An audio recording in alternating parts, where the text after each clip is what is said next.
Yo, before the intro rocks, make sure to follow the podcast on Twitter at MostWantedPod and Instagram at MostWantedPodcast, as you can stay up to date on upload dates, guest features, and more. If you're listening from Apple Podcasts, rate it a 5-star, and as always, feedback is welcome out here.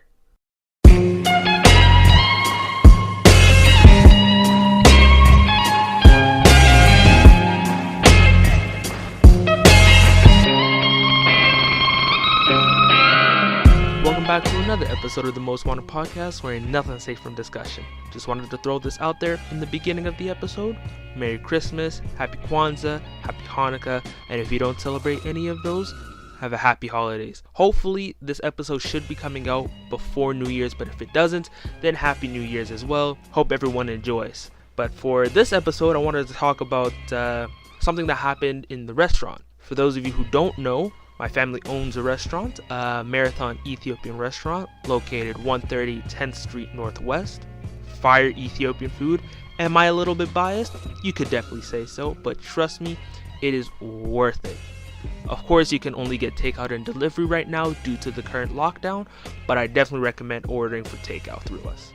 Anyways, what happened was, this happened before the second lockdown, so this was before December 16th. I can't remember when the second lockdown happened, but it was like, let's say early December, late November. This was before then, so customers were still allowed to come in, albeit at like 50% capacity. So what happened was that a pair of customers came in. Apparently they were regulars. They told me that they've been coming here for like 10 years or so. So I was like, okay, whatever, that's cool. So I put them down at the table, and what struck me as odd was that they were looking around quite a bit in the restaurant. The restaurant was quite slow. There was no one else besides those customers I'm telling you guys about, just because, no one really wants to risk it right now with the coronavirus going on, and I completely understand why. No one really wants to take that risk. So they sit down, I take their order, and just as I'm about to go give them their drinks, they say, hey, how come there's no one inside right now? It's just like a Friday evening. There should be customers inside, right? And I say, well, the economy's just not as well as it used to be. The weather outside is pretty bad. The restaurant is mainly run off of like walk-in traffic because there's not a whole lot of places to park in Kensington. So walk-in traffic is pretty important. And on top of that, with the coronavirus pandemic, no one really wants to take the risk, which I completely understand why. And they're like, well, why don't they coronavirus is a whole scam. It's fake. There's nothing to worry about. They should just be coming in. This pisses me off. And that was red flag number 1, 2, and 3. Actually, no, just red flag number 1. We'll get to the other red flags soon. But when he said that, I was like, oh, so he's one of those customers. Granted, they didn't even come in with a face mask to begin with, so that should have struck me as odd from the get-go. But they kept on mentioning stuff as in, oh, like we are talking about the whole coronavirus pandemic, and I noticed, like, when I'm going inside to the kitchen, I will notice that they're talking to each other, but they're not necessarily like as if it's a regular conversation. And I noticed that there's a camera, and what I realized is that they were recording some sort of vlog or something. But I see that and they're recording some sort of vlog, and I'm like, well, why would they be recording some vlog? Probably just, in my head, I'm thinking, probably just to show how, COVID is scammed. You see, we go in, we order some food to dine in, and there's not a problem. But when I see that, and I want to, keep in mind, I want to make sure my stance is known from the beginning before I continue on with the story. Coronavirus is real. It is a serious pandemic that's going on, and you should take the utmost precautions when it comes to dealing with this pandemic. Wear a face mask, stay socially distanced, stay at home if you possibly can. If you can't, then please take the most precautions possible.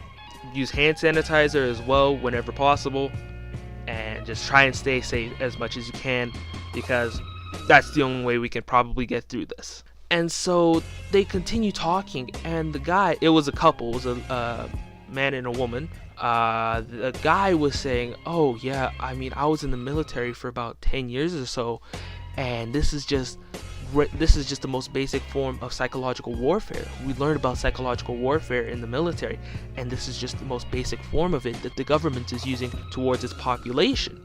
And in my head, I'm thinking, well, Why? What does the government have to gain from this? I should also say this right now. I haven't done a whole lot of research, so I don't really have the numbers and the necessary statistics to back up what I'm saying. But I'm just telling you guys what my stance is. It's more so of a rant than an actual debate, more so, if that makes sense. Anyways, and he keeps on going on. It's like, yeah, this is just basic psychological warfare. The government is doing this just to divide and conquer. And in my head, I'm thinking, well, why would the government want to do that? What is it in it for the government to gain at the end of the day?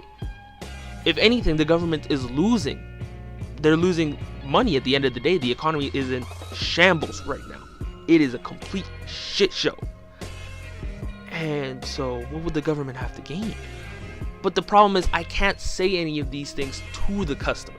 Reason being is that since they're recording, and if I say something that's hardline, against what they're saying, what if they're recording me, they go home, they edit what I'm saying to probably either fit their cause or make me say like some outlandish shit, and then they post it on YouTube, which not only ruins my reputation, my own name, for any future things that I want to do, but also the name of my family restaurant, which would fuck up not only myself, double, but also the family itself. So I can't really take any necessary precaution, or I can't take that sort of risk, even though I would love to give them a piece of my mind.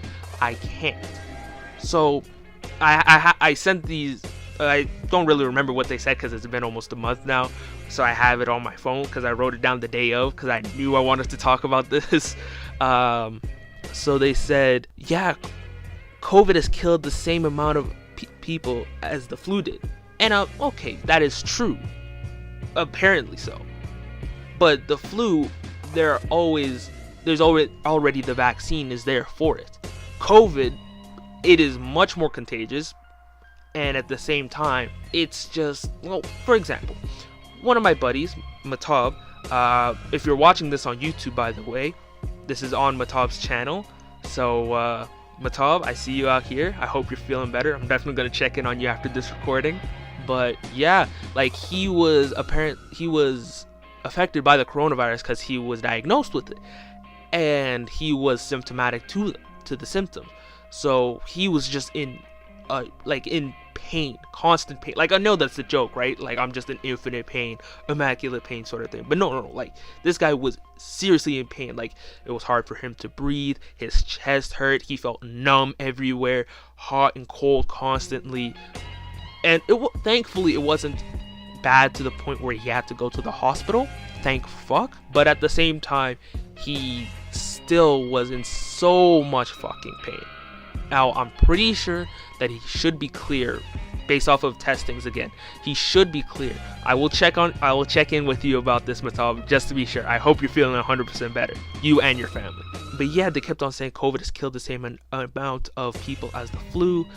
And then he said, this is just mass information from the government. And, well, that one is technically not necessarily wrong. Because if you think about it, Dr. Fauci, who is the lead doctor in the US, initially stated that, it wasn't, that serious. But at the same time, I think he was underestimating the potential of COVID being spread across the world and people not taking it seriously, which eventually that is what happened. But yeah, okay, I can see where he's coming from in that regard. But if he's talking about like right now where there still is misinformation by the government in terms of COVID, then that's dead wrong. The government, if anything, was trying to make sure people are trying to stay, safe. Because at the end of the day, the government is built on the people. Hopefully, I think that's what the government is thinking right now. Hopefully. And then he also said something like, yeah, if you're wearing a mask, I cannot identify your emotions, which take away your identity as a human being. That's like, wait, what the fuck? Because, of course, facial expressions is a key component in communication. But at the same time, that's not the only component, as in talking. Literally me talking to you is probably the most vital thing. Oh, he kept on going on saying, it's like, I can't tell if you're mad, I can't tell if you're upset, I can't tell if you're disappointed, if you're happy, I can't tell if you're wearing a face mask. I'm like, my nigga, You can hear me speak. Like, you can see my eyes. If I'm frowning at you and yelling at you, I'm pretty sure you can tell if I'm mad at you. Or if I'm laughing, you can tell that I'm happy. So that shit got me mad. That shit got me fucking mad. What else did he say? He also said that the government was splitting us into masks, people who wear masks, and people who are anti-masking. And this is the big one. And he's compared it to tribalism in Africa. How the fuck does tribalism and wearing a mask / not wearing a mask correlate? I see no correlation with that whatsoever. Besides let me explain. Tribalism was based upon colonialism. When the colonizers came to Africa, they would favor the more so the fairer skinned tribes, or the ones that were favorable towards them. Like, you can't just compare wearing a mask and not wearing a mask to the whole concept of colonialism that was perpetuated, I think that's how you say it. Anyways, that was spread across the entirety of Africa. You can't compare the two. They're two completely different fronts. One is tackling the whole subject of Euro-ethnicity and ethnocentricity, which is regarding race. Whereas wearing a mask and not wearing a mask is regarding your actual health. Two very completely different fronts. That was the one that pissed me off the most. Like, how can you do that? It makes no sense. And one of my biggest regrets is that I couldn't tell them, or I couldn't give them a piece of my mind as is. All I could really say is, well, that's not necessarily true. But they kept on saying, oh yeah, we stayed in Kenya for a while, and what's going on in Kenya is exactly what's going on between the masks and the anti-masks. And I'm not familiar on what's going on in Kenya, so I can't necessarily speak for if they're right or not. Chances are they're probably wrong, but I can't necessarily speak on that because I'm not 100% sure on what's going on there. I will definitely search it up and put in research after this, though. Probably should have done this beforehand, but that's why you guys come here for some authentic shit, you know what I mean? Anyways, and they kept on pulling out stats and it's like, oh yeah, I took software engineering in the military and this is just psychological warfare. I know I said this earlier, but like, I'm just reading through the notes that I had off of it, and it's just pissed me off to no end.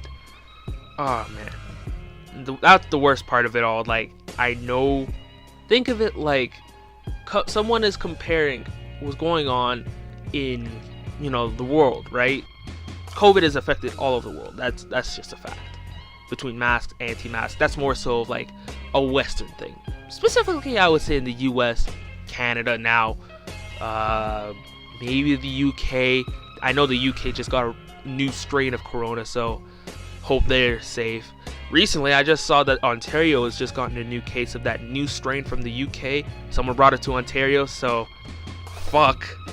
But yeah, just imagine comparing what's going on between wearing a mask and no mask, which is complete bullshit, right? You should be wearing a mask. Like, let's get that out of the way now. You should be wearing a face mask, and don't pull out some flimsy bullshit where, like, one of those surgical masks, like, those blue masks. I don't know how to explain it. I think they're called surgeon masks. Like, you see, like, for example, the Grey's Anatomy mask, or you could wear like those face masks that they use in like heavy construction. If you can breathe, through it, and it's affecting a light, like say for example you struck a match and you're trying to blow, if you can affect the match, you're wearing that mask is not going to do anything for you. That means your air is still going to be affecting other people. So wear a face mask first and foremost. Use hand sanitizer, because at the end of the day, COVID is affecting everyone. Like for example, the restaurant, like I'm going to speak from my personal example. The restaurant has been deeply affected by corona, and this has been like, the entire year, ever since the first lockdown was what, March? I think February is like the last time I actually went to school, like, university. So yeah, I think about March was probably the last, was when the first lockdown went down. And it was tough. I mean, like for the first 10 days, we had to close down the restaurant. We just stayed at home because we're like, well, what the fuck is going on? It was just, the government was vague at first with the guidelines. Not necessarily the Canadian government, more so Alberta's piece of shit government. I'm looking directly at you, Jason King. Directly at you. And finally they say, oh, you can open, but I think that was when, you could stay open, but only for takeout and delivery. It was hard because most days was just slow, maybe a couple orders at a time. And it was hard because you have to pay rent in this building, and Kensington is right by downtown.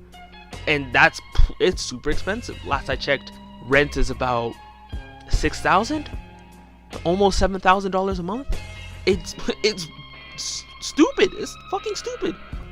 Yeah, and so I think at one point in April, for the month of April, because we knew people were going through hard time. I hate voice cracks.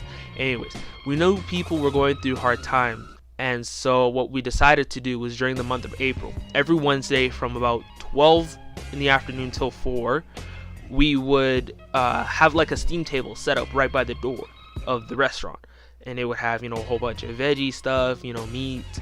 And what we would do is give out either a vegetarian combination platter or a mixed platter of both meat and veggie. We would go give those out to customers for free every Wednesday from like 12 in the afternoon till 4. And that was just our way of giving back. We've been in this location for about 23 years now. Like, as far as I know, this is the first Ethiopian restaurant in Calgary. And so we decided to give back. And yeah, that gave us a little bit of publicity, but that's not what we were really looking for. We were looking more so just to help people in the community, try and spread love. Because we're all going through it. People were losing jobs at that point. This was when the economy was like really down in the gutters. And so we were trying everything that we could to actually, help out. I think finally they said June 11th you could open up again, but only like 50% capacity. And we did that, but at the same time it was slow. You don't expect people to come in because, that's not only a risk to us as the servers, like, the family, but the customers as well. So I don't blame people. For not coming in. Would I prefer people? Well, not prefer, but would I like for us to, still get the money?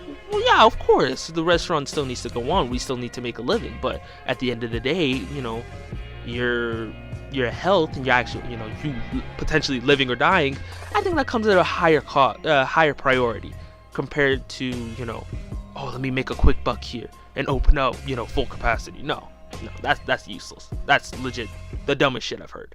We've been going at it, since June, and most of it is slow. I mean, yes, we do have takeout and delivery options as well. You can always call in and order for takeout. But you could also order, online, like Skip the Dishes, Uber, DoorDash. I would probably recommend, ordering through takeout, just because, Skip, as far as I can remember, I don't do clearly I don't do the finances for the restaurant. That's my dad's, he's the owner, so he does like the finances for the restaurant. My mom's the head chef, and then me and my brother, we cook, we serve, clean. We're kind of like the in-between guys. And so I think me and my dad were having this conversation, and I think he said Skip the Dishes takes about almost 30% of our profit, 25%, 30%. And it's like, what the we're only getting 70% of our profit. And keep in mind, when Skip started, it was only about 10-15% that they would take, which is, that's fair, that's normal. But then 30%, that's, especially how it's so slow, where you're not really getting anything out of it right now, to where they're just taking money that you would probably need the most, where it's like, it's stupid. I don't know the numbers for Uber and DoorDash though, but I know Skip's is about almost 30. Let's just say, like, rough estimate, I will probably give it about 25%. And so yeah, I mean, takeout is not usually, but yeah, it's like okay, I would say. I would say it's like below average. You would want it to be better. Like, at this point right now, we would prefer having takeout and delivery orders much more than we would have dine-in. Well, we can't have dine-in now, but at that time. And then, it was going on for months since, June. I think it was June the 11th? I think so. Time legit lives right now. And now I'm starting to see anti-mask protests. And I'm like, what the fuck? You guys are literally spreading the issue even more. To where the whole point of lockdown and quarantine is for us to stay safe. If everyone, follows the guidelines, hopefully, then, it'll pass by. Of course, the vaccine should definitely come through, come clutch. But until then, quarantining, staying safe, wearing a mask, face mask, using hand sanitizer, social distancing, preferably staying home. But if you absolutely have to, like, say for example, go get groceries, then yeah, definitely, stay socially distanced. Just stay as safe as possible. But then I start seeing these anti-mask protests, which are completely defeating the purpose of quarantine. And they're saying, we need the economy to come back. It's in shambles. People are losing their jobs. Which is fair. That is actually a very fair argument. Because people are losing their jobs. That is a very good point. However, at the same time, you have to also consider the fact, I think I said this earlier in this episode, but you have to consider that your lives are more, they should be valued more than just your financial wealth. Does that sound harsh? Absolutely. But at the same time, that also falls upon the government to send us better care. They should be helping out more rather than just cutting off, for example, the CERB. I think they cut that off after August, I think, for students. And it's been tough. And so, like, for example, I think it's New Zealand, I saw it, or Australia, they implemented a strict lockdown. I think the way it worked was that everyone stayed at home, no one was allowed to leave.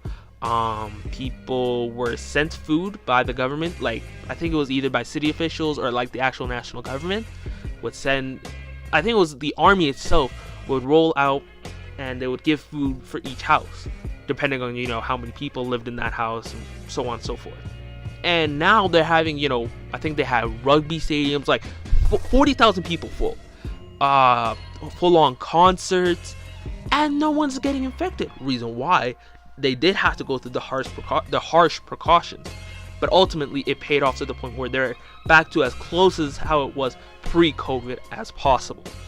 Meanwhile, we're here back at ground zero of, the whole fucking what I mean to say is ground zero of, what am I trying to say? Square one. That's the term. We're still at square one of trying to get people to actually fucking follow the guidelines and follow quarantine precautions. And it pisses me off. I want to see my friends. First of all, even before COVID, I barely go out, as is. But at least I was able to go out. Now, I barely see my friends as is. Like, I cannot see them at all at this point. Yeah, of course, there's FaceTime and stuff, but I miss my friends. I miss hanging with the homies, And so, would I like this thing to pass as quickly as possible? Absolutely. Because staying in quarantine is such a detrimental effect. That's probably not the right term. But, like, it grates on you over time. Because, of course, you love your family and you love staying with them. But you want change. Every human wants change. So you can't just go through the same procedure day in and day out, day in and day out. It's some bullshit, right? So if everyone were to agree to that and possibly, follow procedures, then chances are we probably could get back to any semblance of normalcy. But until then, we're probably going to be stuck the way we are, which is a fucked up thought. It's messed up. It's really messed up. Because we can easily solve it right now until the vaccine comes in. I heard that it's coming in January 4th in Alberta. Sometime then. I think so. But last point before I finish up, because I've been ranting on for quite a while. I haven't done any research. Let me put this as another disclaimer before people start hitting me up in my DMs like, oh, well, statistically, da-da-da-da-da. Listen up, dickhead. I did not do research. I'm just going off of my own opinion on what's going on, alright? Save it to yourself. So, Jason Kenney, I don't know how he got fucking elected. Sometimes I hate this province. So, his guidelines have been jack shit. I'm talking not only as a regular citizen, but as an employee slash owner of a restaurant. Like, if you want to put in guidelines, at least make sure that they're firm enough that people will actually stand by them and say, okay, we will follow these guidelines. Have you seen, it's Boxing Day, the time that I'm recording it, it's Boxing Day.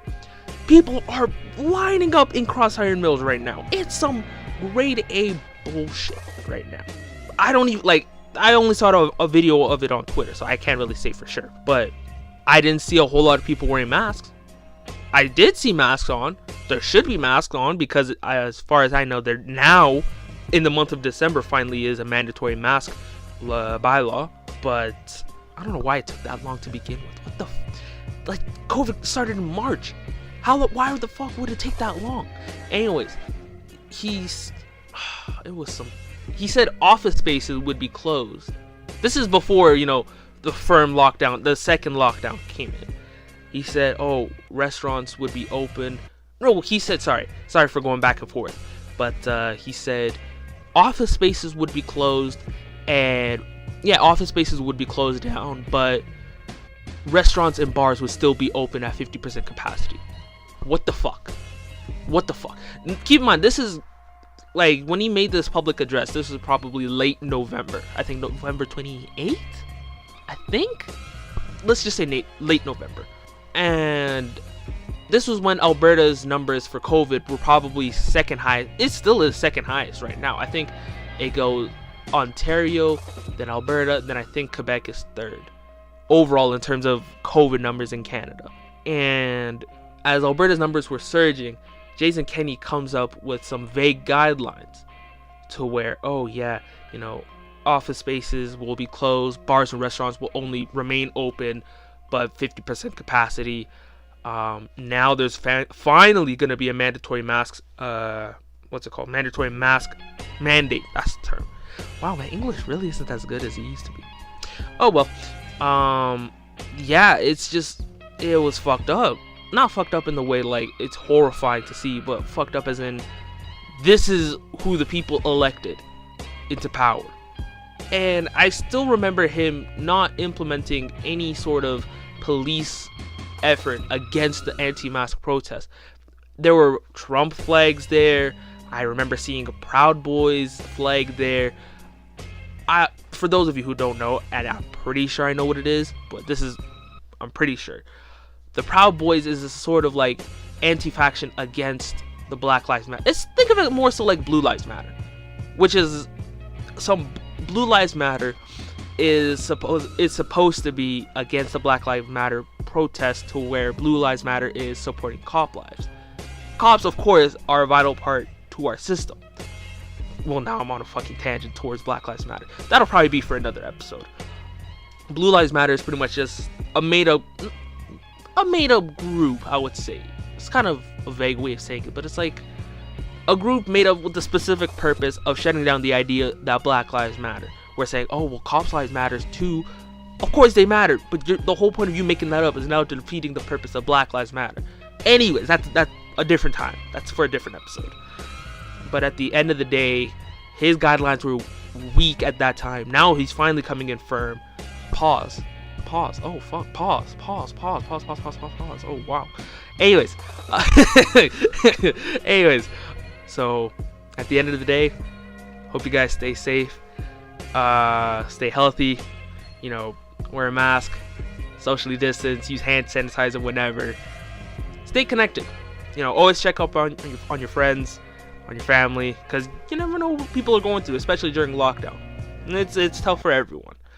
But, hey, thank you all for making it to the end of this episode. If you like what you hear and you want to hear more, let me know through IG at Most Wanted Podcast and Twitter at Most Wanted Pod. Leave a 5-star on Apple Podcasts, and feedback is always welcome. Until next time, we out. Be easy, y'all.